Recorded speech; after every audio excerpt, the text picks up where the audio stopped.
Hello, everyone. Welcome to June 13th, Dow Tooling Day. MetaFest 2 is kicking off live today, teaching you all about the tools that help organize the chaos that we live in. DAOs are all about coordination and building an organization that's stronger. One of the ways that we do it is through tooling and through innovation.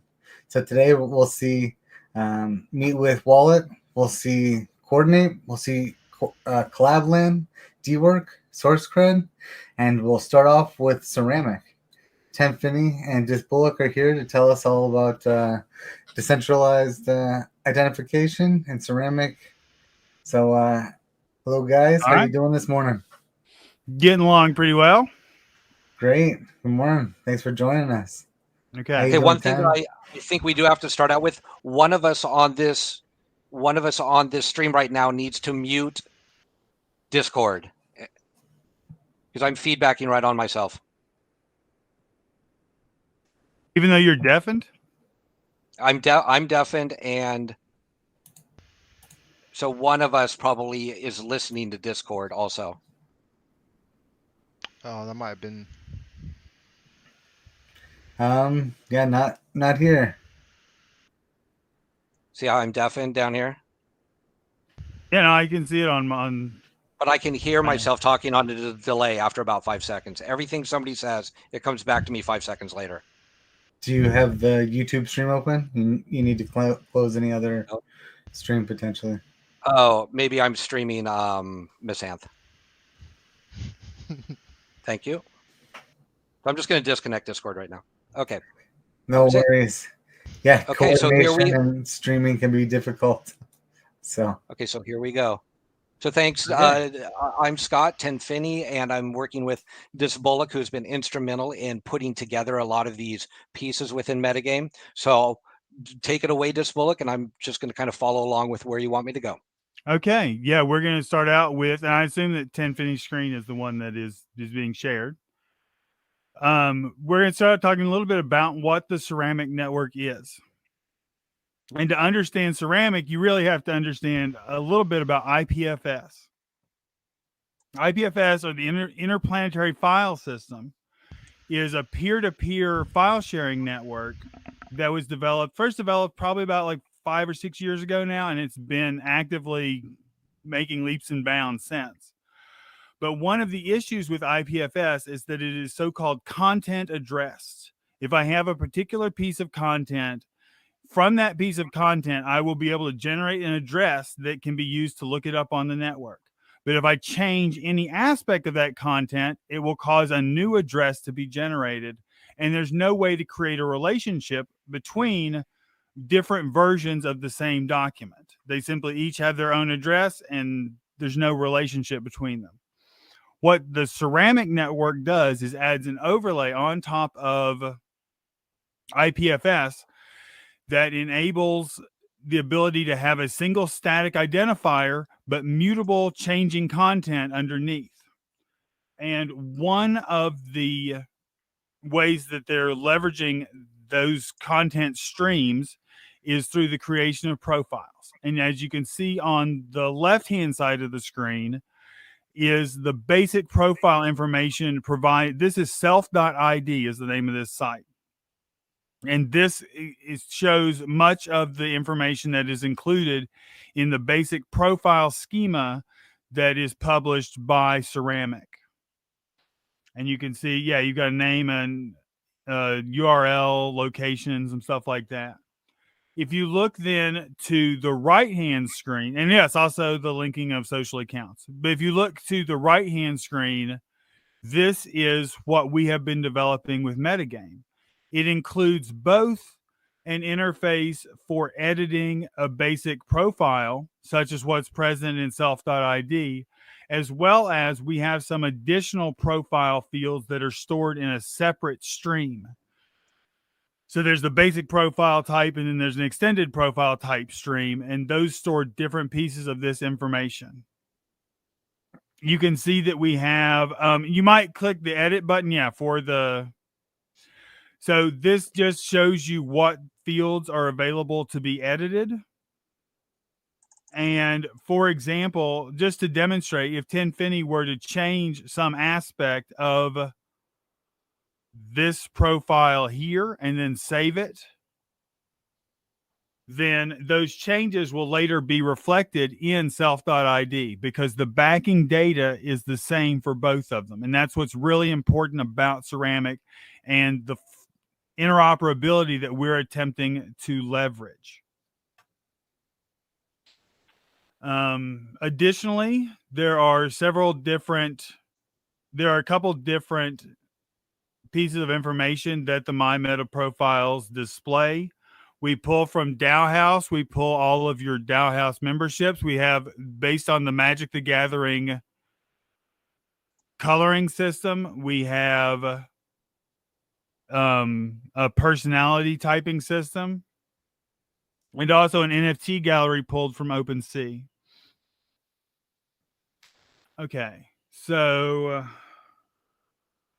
from here, I suppose we could talk just a little bit about we're going till Yeah, we got about an hour. Yeah, so why don't we go into the personality types just briefly? Okay, that's yeah. interactive. Do you have anything to say about them?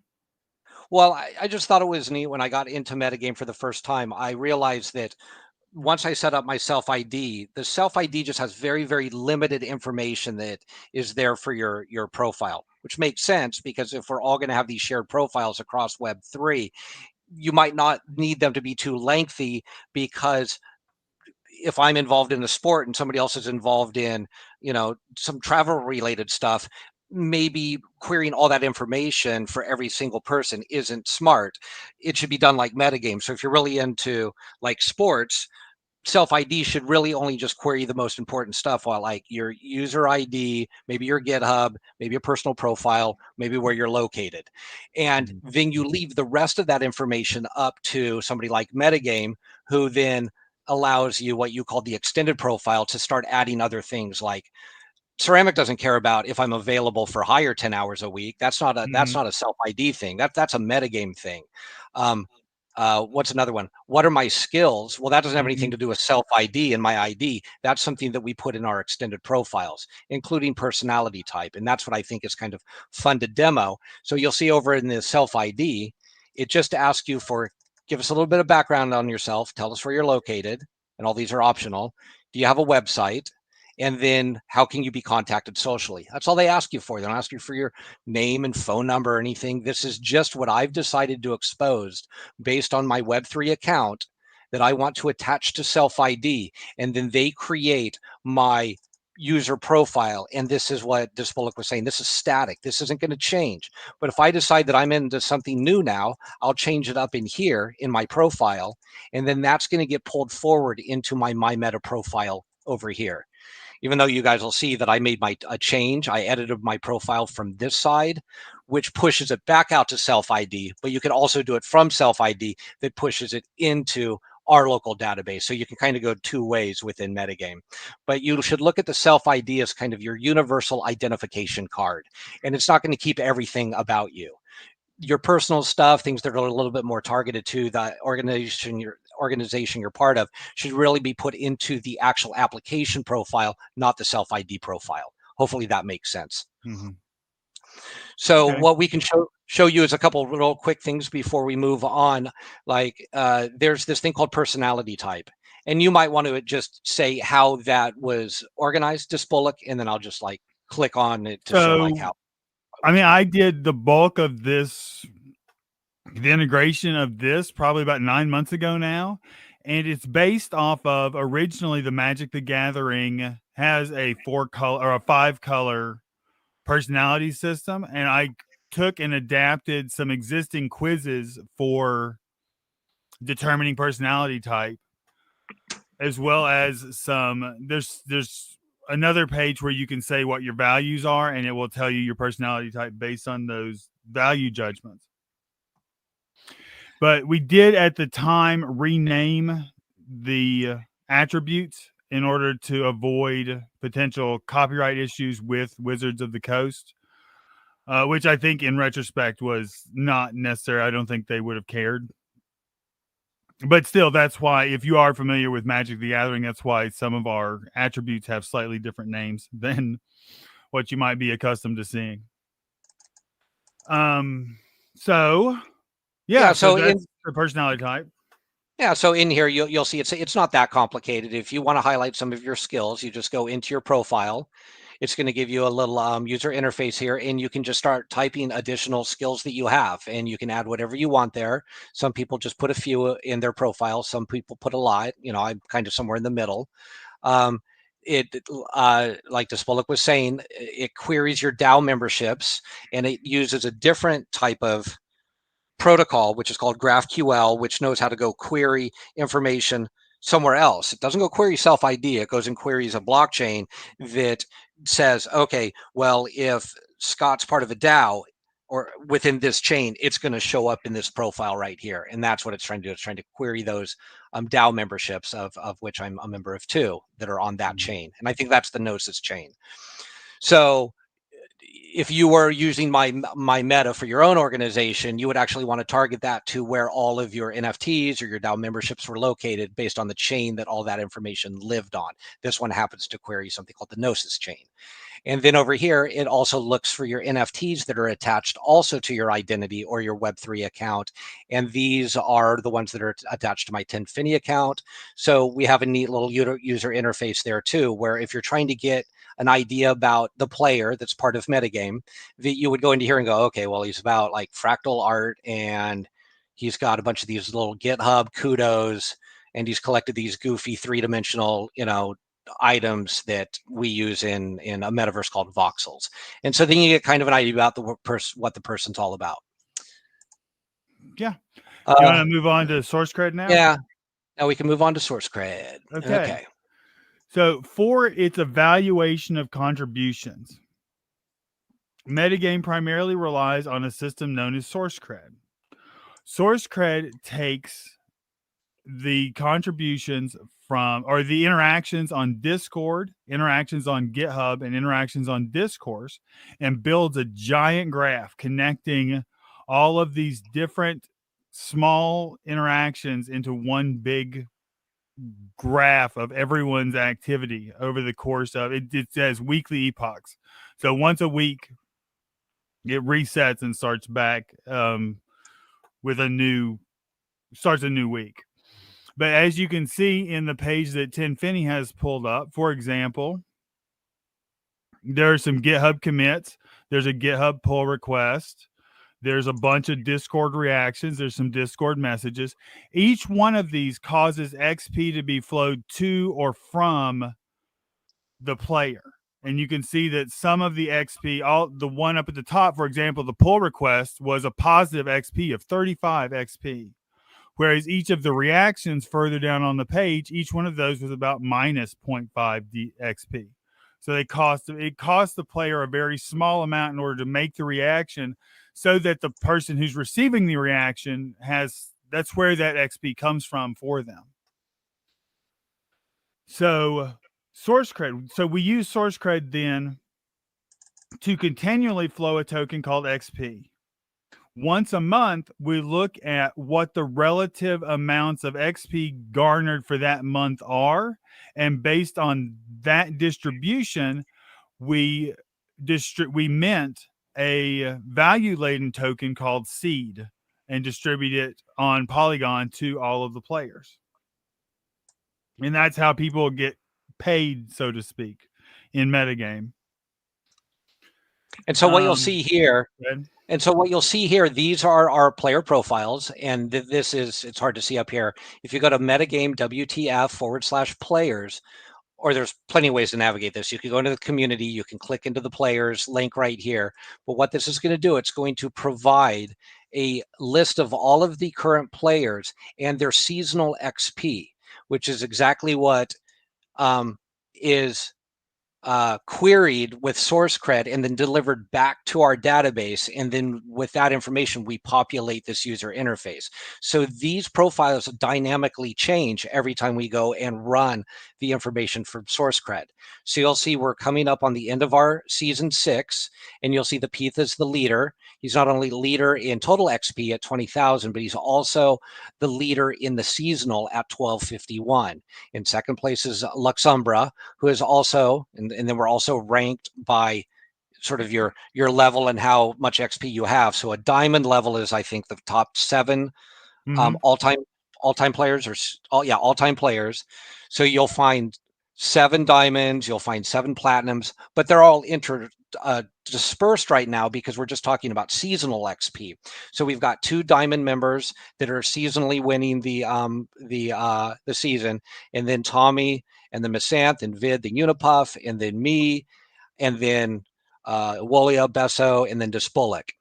And so the way that we get our XP is a combination of participating in those different apps or those communication portals, GitHub, Discord, and Discourse. You won't see much Discourse in here, but that's like the blogs where we have sort of long thread communications. If you are wanting to look at these profiles a little bit differently, you don't query people by the seasonal XP, you would want to query them by the total XP. So we're doing something similar. We're going out and now looking into our database and says, okay, I want to know historically the total XP of all of the players. And you'll still, like I said, Peeth is been, active for a long time, one of the founders. So he is also the leading XP holder. And then there's MetaDreamer, who is active near the beginning but has moved on. So he is still the number 2 diamond player, but we didn't even see him on the seasonal players list because he's not active anymore. So this gives you the opportunity to go through metagame and say, well, who's active, who's legacy, that holds heavy XP.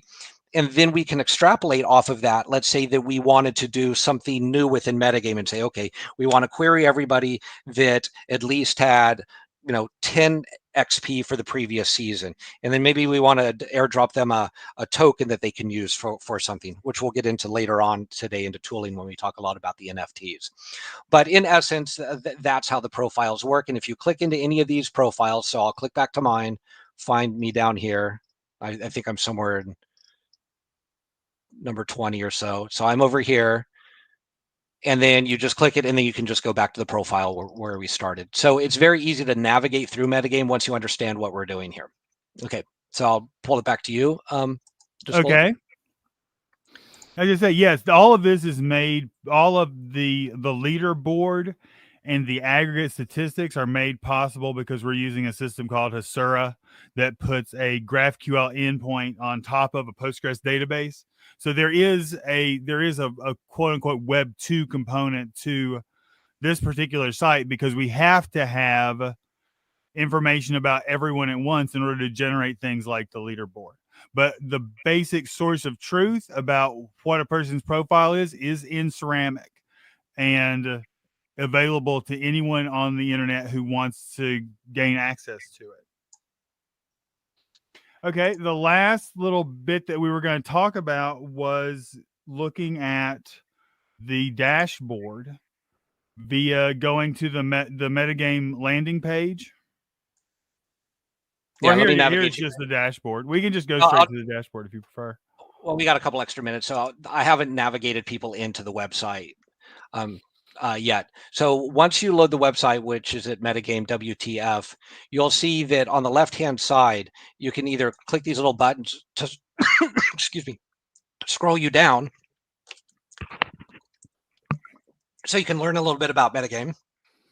By the time you get to the bottom of these little tabs, you're going to be asked a question. You're either going to continue to watch or you're going to join us. And if you join, there's a series of little, simple quests that you can go through. And then you become part of our Discord. You become part of the XP system. You start contributing, and you start to see you kind of rising up on that leaderboard that we had been talking about. But we're not going to go there right now. We're just going to sort of show you what's available if you're just trying to figure out kind of what metagame's all about. So if you click watch, now you come to our dashboard. And go ahead, dysbulic. Yeah, the dashboard simply gives an overview of all the various aspects of what metagame is currently doing. There's a section for the blog, there's a section for the podcast, there's a section for YouTube there. So you can get all of the most recent publications. You can get the current you're getting in that the XP chart there is the XP for the actual player that's viewing the dashboard. So it'll show your XP currently, and you can also see the seed price there. Yeah, so these are basically related. If you really dug in, you would find out the XP that I got this week was less than I got last week because I made a lot, 35 last week. This week I'm down, and it says that I'm at 1999 current. And then this is that token that we use to take the XP that's given in any sort of time period, and then we also then issue seed, which is a native token that metagame uses that actually has a liquidity pool. It has a price on them, and so you can buy them on a pool if you would like, but we don't sell them within metagame as kind of like a security or anything. The only way you get it is through participation within metagame. You get your XP, and then on a schedule, the amount of XP you have is then rewarded with seed, and that's the reward system we use. And then the leaderboard over here, once again, you can query the top few players if you want to do seasonal XP or total XP. Okay. Yep. Within here, briefly, people that are watching this video will say, well, how do I get involved? Well, the easiest way to do it is just look at the calendar, and then this is for my time zone on the West Coast. But you'll see on Fridays is where we do a meeting where we onboard new players. We want them to kind of get a good idea about how all this operates. We know there's a lot of things to learn, but we try to guide you through sort of a digestible roadmap. And then after that, on every Friday, we do a community gathering where you get a chance to come and learn some new things. We usually have guests on talking about technology or something social. And so that's a good way to sort of get involved with the different people in metagame. And then if you feel that you're ready to sort of level up into your experience in metagame, you'll start to want to associate with one of the guilds. And we have several guilds. In essence, they're like a coding guild, and that's called the Builders Guild. And then we've got a guild of artists, a guild of writers, a guild of people that are good at marketing, people that are good with community management. So once you figure out kind of what your skill set is, you'll start to attend those meetings, and those are scattered throughout the week. The main day is on Wednesdays, where we have the coders, the innkeepers. Those are the active ones right now. And then if you feel that you're getting the hang of a specific guild, each guild needs a little bit of management, and they're not really like bosses, but we call them champions. They're more like project managers that come in and help whatever that specific guild is doing to help facilitate that process, because there's other guilds within metagame that are probably waiting for that content to be created. If you think about it in sort of a traditional sense, let's say that you're putting a website together. Well, the coders are going to do the coding, but they're not artists. So they have to rely on the artist to kind of give them the artwork, and then they make that available to the coders to go insert it where it needs to be in the website. Copy, artists aren't really good at writing. Coders aren't necessarily great at writing. So we lean out to the writers to give us the copy that is going to get inserted into the website. And then another one like marketing. Once all this is done and we have a website, then you need people to talk about it. And artists, developers aren't necessarily great about promoting. So then we lead on another part of the metagame actually to do the promotions. So it's this ecosystem within metagame. And that's why we call it a game, because you have to figure out how all these pieces work together. And if you get good at the game, you'll start to see, well, you get XP for participation. You can convert that to seed. Well, it gets converted to seed. And then you can use that as a reward system for yourself, and then trade it for other tokens or sell it on a market that allows you to do so. So it takes care of that part. And then the rest of the game is, well, how are you going to interoperate within your guild and provide value to the other guilds that need to take that content and consume it? Okay. So in a nutshell, that's what you can do starting within the dashboard. You can see we have content, we've got ways to prove what you're doing. We have a way to convert that into some real world value. you can look at places where you are relative to the other players that are contributing, and you can also then see a calendar about where to participate and start to get involved. Okay, so back to you, dysbulic. What would you like to talk about? Yeah, I mean, that was the bulk of what I had on my list of things to talk about, was through the site and the dashboard. Okay, And so then we could show briefly. So within the metagame profile, there is the ability to turn on an integration with Meet with Wallet, correct? Is the name of the... Yeah, we don't want to take away his thunder quite yet, but we will show that, and then Ninetales will come on and talk about it. So we'll go ahead and refresh this screen here. We'll get some profiles back, and you will see that on each of these profiles, there is a button now to connect specifically and schedule something with the player. So let's say that you want to reach out to an artist within metagame, where you're going to find them in the players list. So we'll come down and find one of the artists, or let's just say, I'll just use mine as an example. So you click in here, and now we have this nice little feature, which is called Meet with Wallet. And then that's going to take you to another protocol. And now it allows you to use your Web3 address to start doing scheduling with other people. And this is a really neat feature, but we're going to let him talk about that in about 30 minutes. So I think what half an hour. Yeah, okay. So I think what we do now is, why don't we go through at least the onboarding experience in my meta, right? I guess this is the other side of the coin. If you go down into metagame, WTF, and you got all the way down to the bottom of the website, down here, the first one says, look, I'm not quite ready. I just want to watch. And then when I clicked watch, it took you to us to that dashboard. And that dashboard gives you an idea about what's available. It is trying to query my profile right now. So if I had no profile, I don't exactly know what's going to happen. I guess you would still see the seed price, you'd see the calendar, but it would not know who to query. Is that right, from your understanding, dysbulic?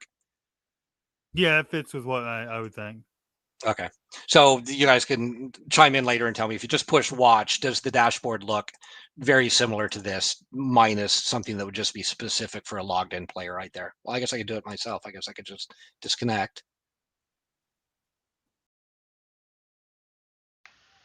See what happens here. I'll just refresh this screen and see if that middle part goes away. Yeah, it looks like that just middle part goes away because it doesn't know who to query. So I'm going to connect again. And remember, when it comes to MetaMask and Web3 stuff, it's going to take a while to people to understand what's happening here. Is MetaMask is, I call it an account manager. It's a plugin I put into my browser that basically runs math. And it doesn't share stuff with the outside world except this simple calculation to verify that I'm the holder of a private key that I'm connecting to the Web3 world. So you do a little plug-in here into your browser, and this one's called MetaMask. So you click MetaMask, and what MetaMask is doing right now, it says, okay, Scott, we're going to use your Tenfinney account, and we're going to broadcast out to Metagame this transaction. And if you can sign this transaction, we're going to believe that you are who you say you are. And that's done through a cryptographic verification transaction. And that's what I'm signing right here. I'm really just signing a transaction from my own computer. It's not going and getting stored in some database somewhere. I haven't exposed a bunch of private information, but now it knows who I am because it queried that Web3 address. Okay, and so now it knows who I am, and now it knows how to populate this middle box with my current, participation within metagame. Okay. Now the reason I did that is just as to refresh what we had done just a few minutes ago. But let's go back to the game. Let's say we want to join. So if you want to join metagame, it's going to say, well, the first thing you should probably do is connect your Web3 wallet, which it already knew who I was. So let's try to do a clean one over here on a different browser. This is Chrome. So I think that this is what it would look like if I was a brand new player. So you need to be on the mainnet to join. So I'm just going to change my network from the Polygon network to the Ethereum network. So now what I've told MetaMask is, hey, don't go look to communicate on the Polygon blockchain. You need to be communicating on this other chain called the Ethereum main chain. So now it's rolling over, and now it knows who I am, knows that I'm Tenfinney, and then it queried the blockchain to see what my active participation in metagame is right now. It knows that I hold on to these things called P seeds, which is that our token that we use in a liquidity pool. This is my current level of experience. And then it says, okay, now it's game on for you. If you haven't created a profile in Self ID, I think you would click this button and build out. There's some very basic profile fill-in questions that are asked.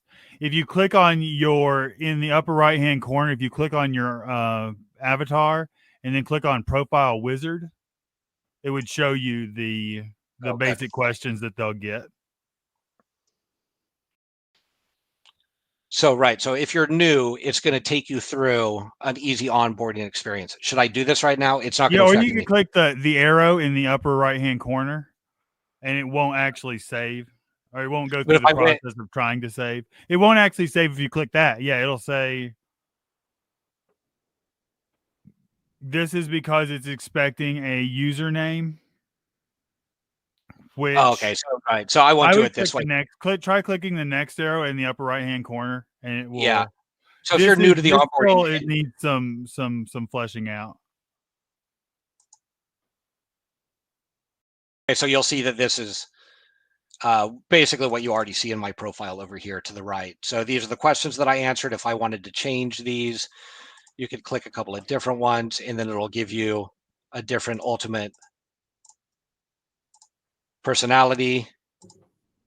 So I'll be altruism, and then you can set your time zone. And now what it's going to do, then now we're going from metagame world out to self ID world again. So it wants to start communicating with that DID, that hash ceramic that's network. not going to change, the ceramic network.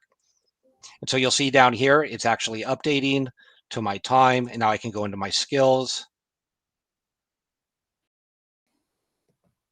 I'll click through this one time. I'm not going to add any skills at this point.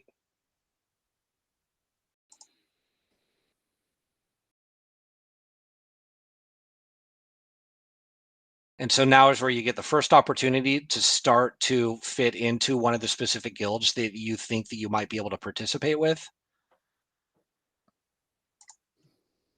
I'll put myself as a builder. I like innkeeping. I'll leave it those two right now. So now what it's doing is it's writing to our local database, because earlier in this demo, we had told you there's certain things that are saved on self ID, but not everything. So what just happened right there, I just took a little bit of information and just stored it on our local database, because that's specific to what we do in metagame, and self ID doesn't care about that. Okay. So now we've completed the profile, and then it comes in and it gives you a few things that you might want to explore. But in essence, now you have a profile in metagame.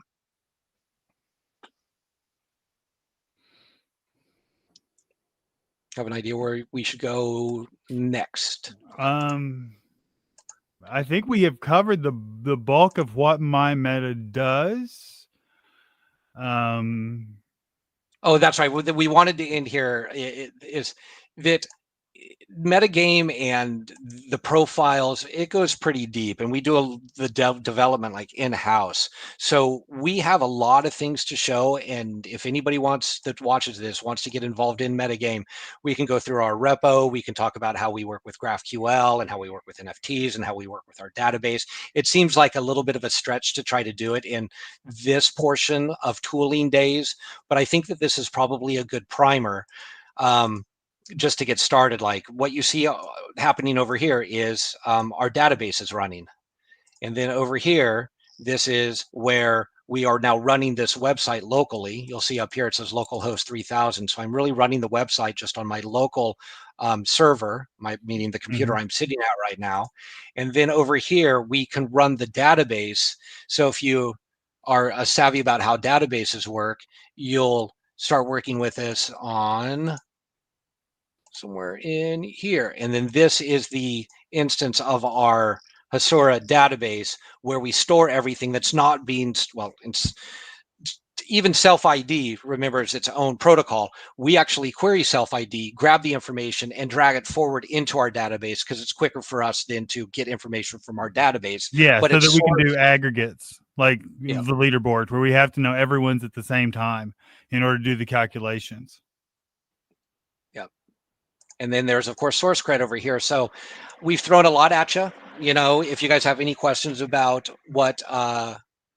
what we're doing here, feel free to ask them here. I know there's only a few people in the live chat, but if there's anything you guys would like us to focus on in about the next 15 minutes, we'd be happy to review or go backwards in anything that we've shown you this morning.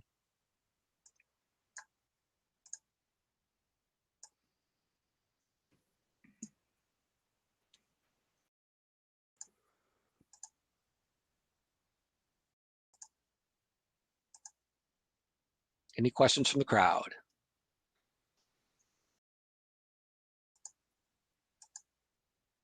Yeah, I'm just scanning the Discord now. See if we find anything.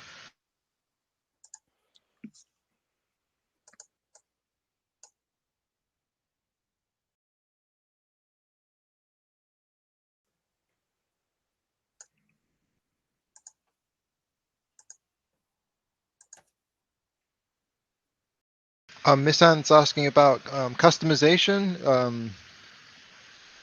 Waiting for a bit. Yeah, he said customization question mark.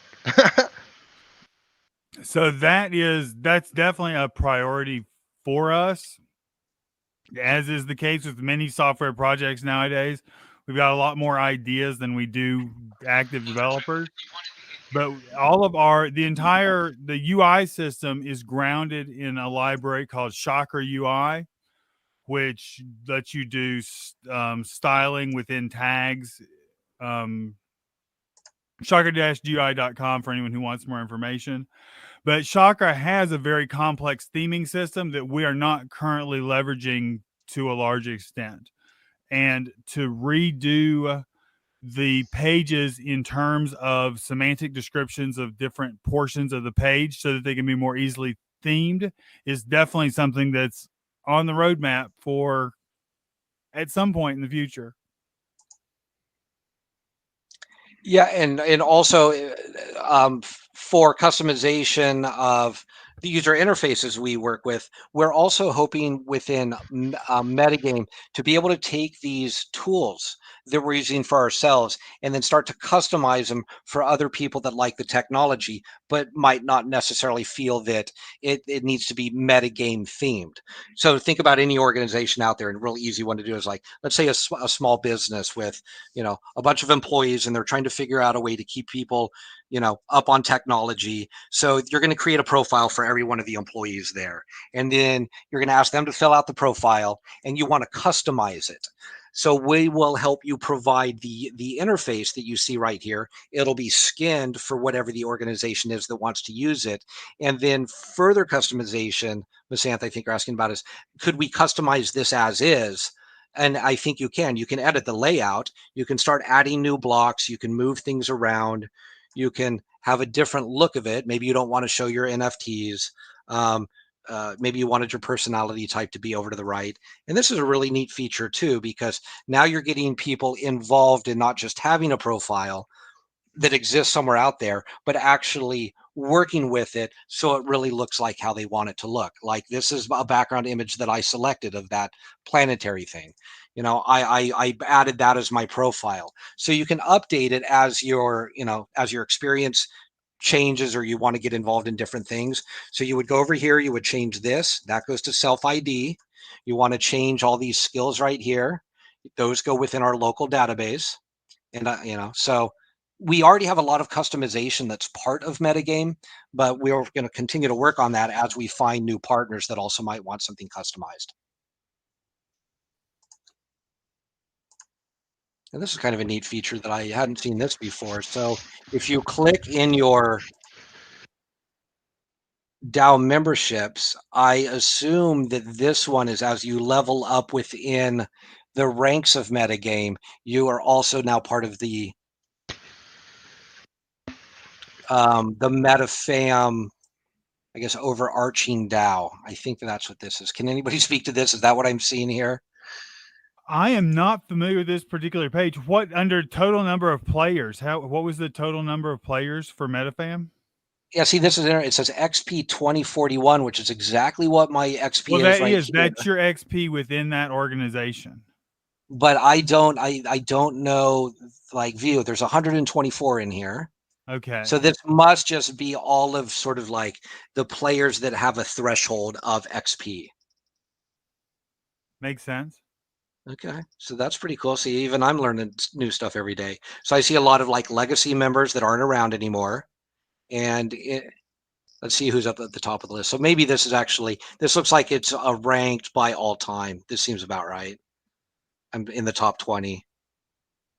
Yep, you're up high up here. So yeah, so that's what this does. So it looks like by nature of you participating in metagame, this is like automatic that you're also part of the MetaFam DAO.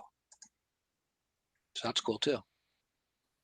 It says join. Let's see what happens there just to burn up last.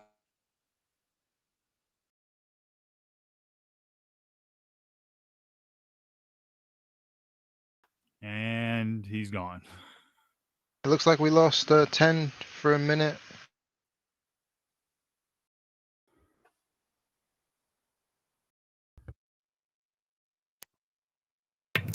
Well, thank you, dysbulic and 10 for giving us the walkthrough through my meta and the ceramic. It's been a great overview of the interface and what the profiles look like and how everything works underneath. We've got a lot of information that we covered. So thank you very much. My pleasure. So, what's been some of the hard parts about working with ceramic and building these profiles? We've actually had, within the last 2 months, 3 different times. Ceramic is again, it's a cutting edge technology. They're continually making changes and updating their systems. We have had we run a ceramic daemon that is part of the mainnet network, and it has died for different reasons repeatedly, and we've brought it back to life several times, and it appears to be running stably now. But just the as always, working with a cutting edge technology has its challenges that comes from making this really new stuff that we're making. Very cool. And if people wanted to learn more about how they could use ceramic and these storage for their project, where would you recommend that they go? Probably, I mean, ceramic does a good job of blogging a lot of technical articles, like technical tutorials about how to do basic stuff. That's a good. They also have a web playground where you connect to this site, and in the console, you're able to interact with the various data structures that they have in place for communicating about profiles and stuff like that. Or just their Discord, as with all of these projects, and what's now an amazing development. We can connect directly with the devs working on the actual code. Their Discord is very active and gets quick responses to questions. Great, thank you. Welcome back, Tenfinney. I still can't hear you though. You're muted. Thanks for having me back. I thought I got the hook. No worries. Welcome back. So we've got about 10 minutes still. If there's anything you'd like to wrap up with? I think we did a pretty good job about doing the overview. Like I was saying earlier, we could dig in deep into how it functions, but that's probably better for an extended time. Maybe just the quick review again. Sure, sounds good. Sure. Yeah. Okay. Self-ID is the location that you go to create a universal profile that it will not just be used for metagame. If all goes well, all organizations will have this source of truth for who a specific participant is. We have a problem in this, the Web3 world, which is the Sybil attack, where people spin up multiple identities and then they're trying to act like they're more people than there really are. So by using things like decentralized identities, you can now start to check out somebody's credentials based on what they've connected to their profile. So within here, it's like there should only be one Tenfinney on Twitter, and there should be only one Tenfinney on GitHub. And if you're trying to find out more about me, you would probably want to go trace those two social platforms, coding platform, social platform, to see if I am who I say I am. Then you could do another cross check on that website right there and see if that all makes sense. And do I say what I do, and can I back it up? Well, all of that is now going to be tracked on this DID. And now another organization I go into, they could say, well, just post up your DID here. And then now that might be a way for me to join their organization. And if I am just an empty profile that's never had any transactions on it, a person might be skeptical that that person is actually a unique person and not just some proxy account that they're setting up to just try to infiltrate another group. So it gives us a little bit of way to use sort of our legacy systems, which means, look, we do need profiles on people in order to know if they're credible or not. And I think this is a really good way to start. So that's self-ID anchored by Ceramic. That's the 3Box project that's been around for several years in this Web3 space. They're trusted and they do good stuff. Well, what we're doing in Metagame is we're leveraging that and saying, look, we don't expect in Metagame to be the people that house the worldwide, identifications of everybody. But what we're going to do is we're going to go out there and query the ones that we care about, which are people that are participating in our system. So we simply allow people to connect their 3Bot or their self-ID profile back into our system. And that's what you find here in Metagame. So once you get into Metagame and you go down to the bottom and you actually want to participate and you join, then now we are connecting up our metagame experience with something that operates outside that we can use as a source of truth, which is, this is my truth, this is who I say I am. And then now we get to join it together with other self-IDs into these things called our player profiles. And so that is the way that we believe, not only within metagame, but within this entire new ecosystem that's getting built, your identity will travel with you and you insert it into these games or profiles or groups that you want to participate in.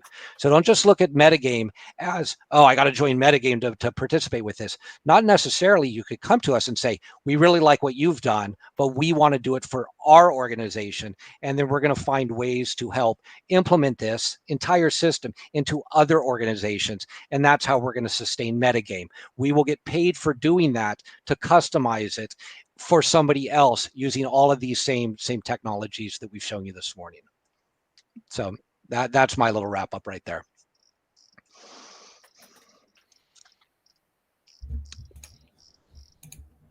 Great. Thanks so much, Tenfinney. Thanks so much, dysbulic. Okay, so we'll see you guys in a little while where we're going to come back and talk about achievements. Does that sound good, dysbulic? Works for me. Great. Then next up we have Nine Tails with Meet with Wallet. So until he's there, we'll talk a little bit between guests. So I wanted to show a big shout out to my mom. Today's her birthday, so happy birthday, Mom. Happy birthday, Mom. Yeah. So Happy birthday. yes. Hey, if we could get who's the guitar player that comes and entertains us? He said he had a very unique birthday song, and he said anytime somebody has a birthday, get a hold of him and he'll come play it. Do you guys remember that? I do. Tag him. Yeah. Your mom will be thrilled. What's his name? It's escaping me right now. It's Jose Cabrera. Yeah.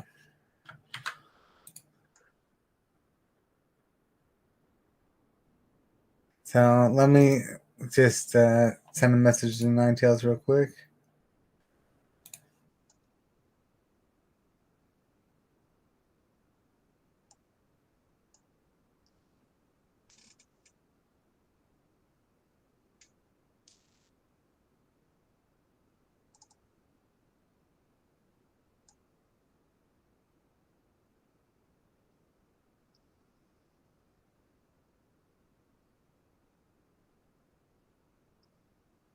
Dysbulic, did you write this? Okay, grid? and Ninetales will be with us in a moment. So thanks so much, guys. We'll see Okay. you again soon.